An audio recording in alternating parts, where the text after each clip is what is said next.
9 ఏళ్ల అవినీతి పాలనకు చరమగీతం పాడే సమయం ఆసనమైందని, కష్టపడి సాధించుకున్న తెలంగాణలో సుపరిపాలన కోసం కలిసి మంచి నిర్ణయం తీసుకునే రోజులు దగ్గరలోనే ఉన్నాయని పొంగులేటి శ్రీనివాసరెడ్డి అన్నారు.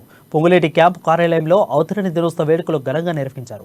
పొంగులేటి మాట్లాడుతూ ఎంతో మంది యువకులు, కవులు, కళాకారులు, ఉద్యోగులు కలిసికట్టుగా పోరాడి సాధించుకున్న రాష్ట్రంలో మన కళలన్నీ కళ్ళట్టుగానే ఈ కల్వకుంట్ల కుటుంబం మిగిల్చిందని ఆరోపించారు.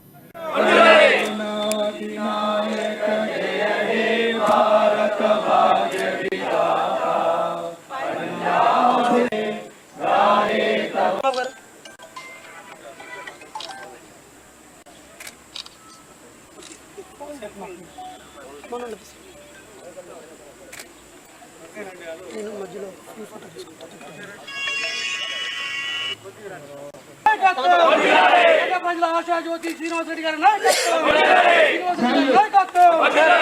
శ్రీనివాసరెడ్డి గారి నాయకత్వం.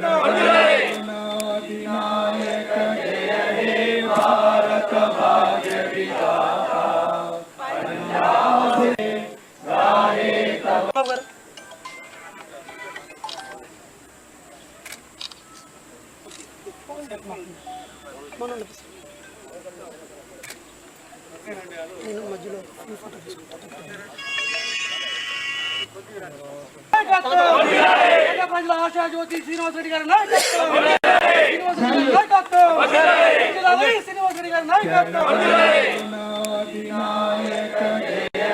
వారి ప్రాణాలు సైతం బలిదానం చేసి తెలంగాణ రాష్ట్ర సాధనలో పాలు పంచుకున్నారో ఆ కుటుంబాలందరికీ కూడా నా ప్రగాఢ సానుభూతితో పాటుగా భగవంతుడు ఆ కుటుంబాలని చల్లగా చూడాలని నేను కోరుకుంటున్నాను. మా కుటుంబాలు, మా ప్రాంతాలు, మా కులాలు, మా మతాలు బాగుపడతాయని కలల కని తెచ్చుకున్న తెలంగాణ ఇప్పటికి 9 సంవత్సరాలు పూర్తయి 10వ సంవత్సరంలో అడుగు పెట్టాం. చాలా సంతోషం.